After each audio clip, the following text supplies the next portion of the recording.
Welcome back to Country Basket Weaving. I'm your hostess, Sandy Atkinson, and today we're into June with Father's Day, and this is a Father's Day stationery basket for him to put on his desk, and you're going to need the following materials to make this one. You're going to need 1/2 inch flat dyed navy, cut 3 pieces 22 inches long, and cut 2 pieces 30 inches long. 1/2 inch flat dyed cocoa brown, cut 3 pieces at 22 and 2 pieces at 30. 1/2 inch flat dyed dark brown, cut 3 pieces at 22 and 2 pieces at 30. 1/4 inch flat dyed light blue, you need to cut 6 pieces at 22 inches long and cut 2 pieces at 30 inches. Number 2 round dye it light blue. 7/8 inch flat braided seagrass, you're going to dye it navy. I've already laid out the base, the tips underneath the spoke weight. On your 1/2 inch pieces that are 22 inches long, measure 8 inches up on one end. On the wrong side, lay those tips under a spoke weight and lay them down in this order.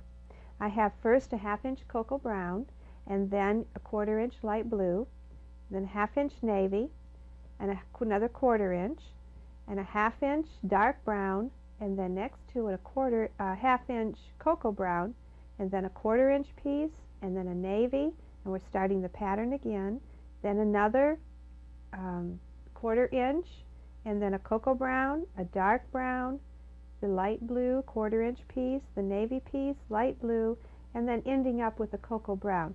One side mirrors the other side on the layout. And I'm trying to get a plaid here representing with the blues and the browns for Father's Day. Then when you're going to lay across your 30 inch pieces, start weaving over. You'll be over your cocoa brown and then under and over and under all the way through. Pardon me.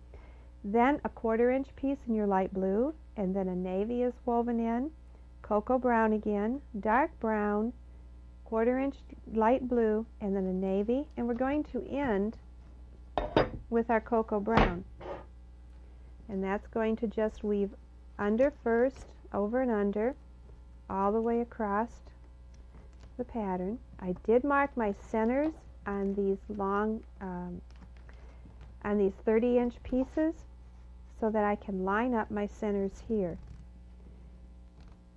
When you get this all laid out, work on your spacing. Your spacing needs to be approximately a 1/4 inch apart on each one of them, but take a tape measure and measure your base. It needs to be 5 3/4 this way and 9 3/4 going this way. I'm a little bit too big. I'm really at 6 here, so I need to draw this in a little bit here. Kind of play with your base until you get your measurements correct. Then take your clothespins and you're going to clothespin each of the 4 corners. Then once you have your spacing all done, take out your number 2 round. You're going to need your needle nose pliers.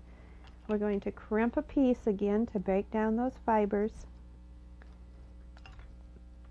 I'm going to loop this piece. I always like to loop on an underweave. This one here is woven under so that it locks it in and doesn't slide down. To do the twining, you're just going to take the one on the left, go behind the next empty spoke, again the one on the left. Don't forget, when you do your twining here, you're going to have your corners regular and irregular. You're going to have 2 of each, and you also may have to take a tool and pack everything in tight. When I come to this corner, this is an irregular because it slides under there, so I need to take my left one around first and then bring my right one over. Be careful you don't pull this down. Keep that spoke even and laid out there. Continue around. You're going to do 2 rows on the base. Okay? After your 2 rows, to end the 2nd row, I'm back to where I started. You're simply going to cut off these ends and let them hang inside. We can go back and trim them back later. Upset your basket next, and that's simply bending up all of the spokes into an upright position. I like to take the 4 corner spokes and clamp them together with a clothespin. That just helps shape the basket. And then our first row that we're going to weave on here is going to be out of the navy 1/2 inch. When you dye your reed, make sure you dye a lot more reed than you think you're going to need, because you may come across some bad pieces. You may want to change the pattern and put some colors in. Anything left over, remember, you can always use in another basket. Okay, I need my right side. Make sure you find the right side of the reed. Your short ends are going to be your front, so I want to start in the back on my longer ends, and I'm going to start opposite of my base pattern, which will put me right about here, always on top, and you're going to weave over, under, all the way around the basket. Make sure you don't miss your little 1/4 inch pieces in here. When you come to the corner, take your corner off, go around the basket, and put your corner back on. When you turn those corners, keep them nice and smooth. You don't want to have any, you don't want to pull it too tight, and you don't want any bulk there either. You just want a nice smooth, to have the reed go nice and smooth around the corner. Use clothespins in between here. It helps hold everything in together.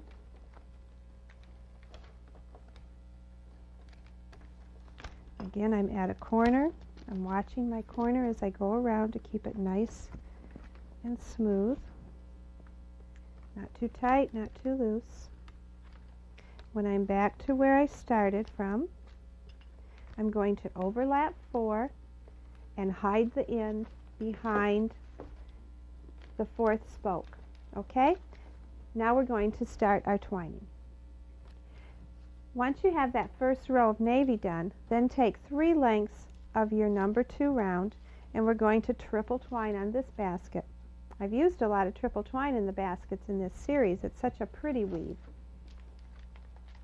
Starting at a short side now, I'm going to insert my 3 ends and 3 consecutive spokes, hold them in the back with my fingers back here with my left hand, take the one on the left over 2 behind the 3rd. And I'm going to have to unclamp my corner. Don't miss these little 1/4 inch pieces. Again, over 2 behind the 3rd, and this will take me around the corner. I'm going to go ahead and use a clothespin here as I work these ends around. Okay, go ahead and do 2 rows of triple twine and pack everything down in tight. And after that, we're going to just do some more basic weaving.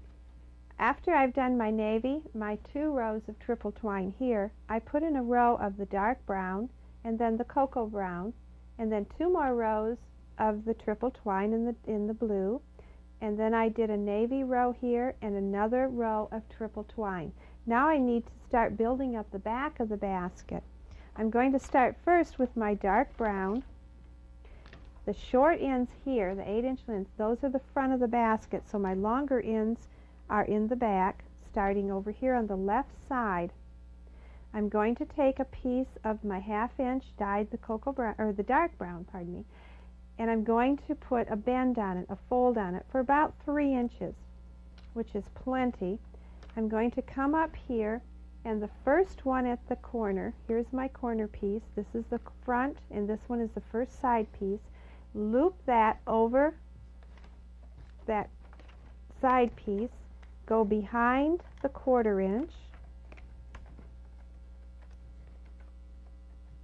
pull that 1/4 inch piece up, then take your scissors back here and you're going to snip back some of this fold. Be real careful you don't cut your basket.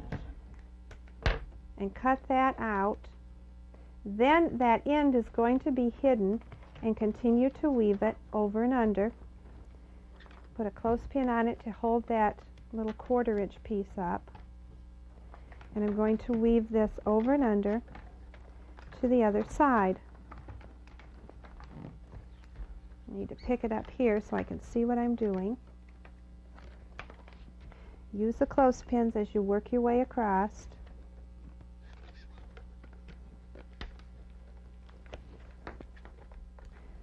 Over, under, it's a basic basket weave. Now here's that 1/4 inch piece kind of flopping in the back. I'm going to put a clothespin to hold it up. Coming back around to the other side, I'm not going to weave in the front of the basket. I am going to do the same fold and in this one on the side.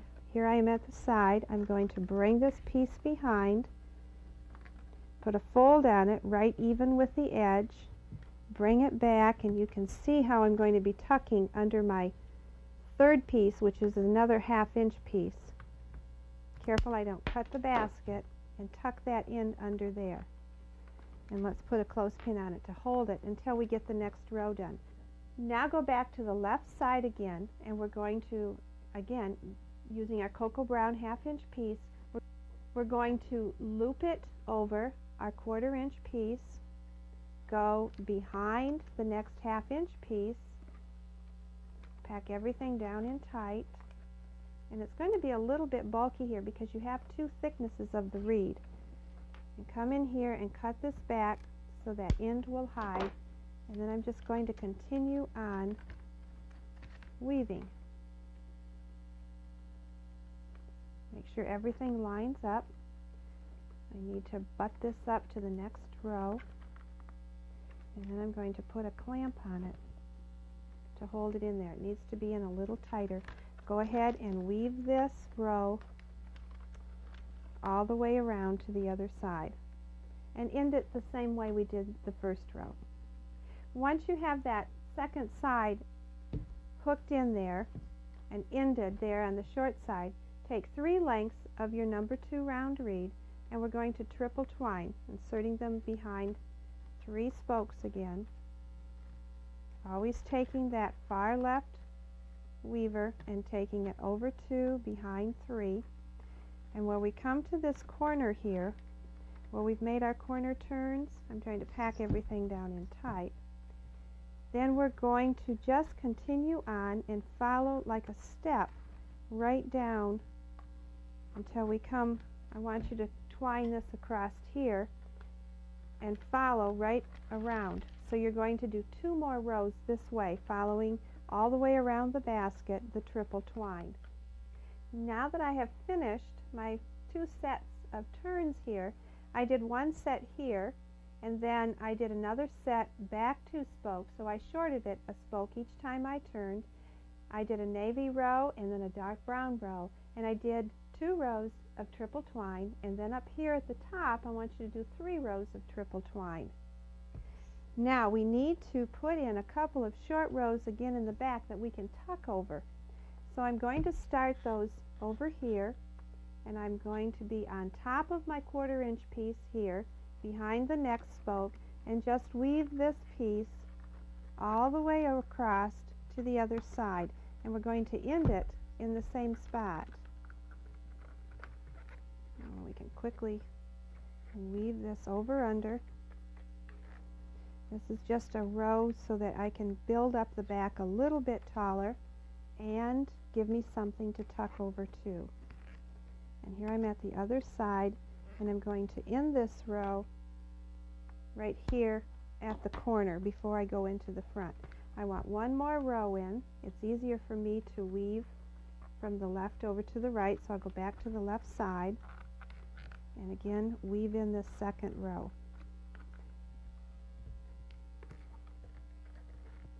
And I'm going to be short a spoke. I'll pack these in tight. I'm going to be short 1 spoke as I come to the other side. This is where I cut my first one. This is where I'm going to cut off the second one. Now we're ready to tuck and cut. I'm going to start anywhere, bend these down. Just a tip here too, you might want to get, these are all my ends from my triple twine. This is a good time before you do the tuck and cut to go in here and trim some of these back. And I'm trimming them about half or just a little less than half on the center of a spoke so that they won't pop out. You might want to take a minute and go in and do some trimming that way. When the trimming is done, coming back here, I'm going to tuck every one of these spokes on the top. I'm skipping over my twining and then into my second row of weaving here, which happens to be a navy row. That's where this one is going to tuck. It's too long, so I'm going to cut it off. And I know it's hard to see in here, and these are dark colors. But aren't these beautiful colors that we're getting with this dye? And this one I'm going to cut off. This one, the weaver comes in front of it, so I'm going to cut that one off. And this one here, this little 1/4 inch, is going to tuck down into here. So work around this one and tuck and cut all of your top spokes. I've done that on this one, all but the last 3. So I'm going to quickly go ahead and tuck these last 3. This basket you can probably see a little bit better on too. This one actually could be cut off because the weaver goes on the other side. And this one I'm going to tuck right down into, these are the pieces I folded back, and I can tuck it right down in between there. Let's cut this one off here. Now I'm ready to put on my flat, and this one, rather than using a flat oval or something heavy, I decided to try and dye some flat braided seagrass, and it dyed very nicely. I needed to leave it in the dye a little bit longer so it absorbed more of the color, but I was real pleased with the color that I got, this navy blue. I'm going to start it on the back. I want to have my 2 rows showing at the top here, so about halfway on the top here, and I'm going to just pin it around. This is very flexible, so it's going to follow my curves very well as I come around here and come to the front. And up this other curve. See how nicely it forms that curve? That was one reason I wanted to use something different on the top of this. Overlap a couple of inches and cut that end off, and we're going to repeat that step on the inside. I don't really want to have my overlap down here in the front, so let's put it over here at the side. And again, we're going to work this around,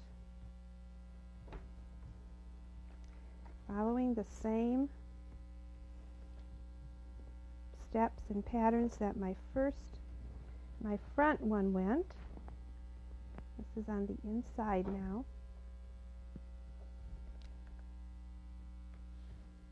And when I get back to where I am, I'm going to overlap a couple of inches and cut that off there. Taking your 1/4 inch in light blue, cut a point on the end. We're going to start in the back. I don't want to be by my overlap, so let's start right in this area here. Starting on the inside, and I want to make sure that the right side is facing the basket. That's my smooth side. I'm coming from underneath the rim and up. So I'm between the inside rim and basket, come up about 5 inches, and go between the outside rim and basket. If I was to take that rim off, I'm just really circling around the basket. I want my triple twining to show, and I want about 3 rows to show like I did on this one. So I'm going to open up an area between the 2 rows with 3 rows showing down here and go back to the inside. I'm going to repeat that step one more time, and it's really easy to do with this flexible rim. And then I'm going to bring up the piece, and as I bring it up, my right side is now on the outside. Straighten it between my fingers to get the kinks out. Put a point on it here. And again, I'm always going to be above my 3rd row of triple twine because I want that to show. You may have to move your clothespins a little bit, going between each one of the spokes. Now I'm not using a filler on this simply because it is so flexible and easy to work with that when I pull this down, it just squeezes together and I really don't need a filler on it. Pull this through. Go ahead and work this. Watch your spacing as much as you can on your top here where you make your rounds. Watch your spacing on that. And pull this tight, but because it's flexible, there's going to be a lot of give to it. So just work with that give and work this all the way around. When you get back to where you started, you're going to end it the very same way and do it up and around twice in there because you just need that extra firmness to hold that in, like that extra knot in there to hold that all together. And then you have finished your Father's Day basket. And I'm sure Dad's going to like that one. Next week, we're going to be working, we're going to jump from June to July, going to the 4th of July basket, and I have that one to show you up here. Our 4th of July basket has a cover on it and a scarf. It also has a lining on the bottom, skids on the bottom. There's a lot to learn on this one. I'm looking forward to seeing you then, getting ready for the 4th of July already. Have a wonderful week and be safe. Bye-bye.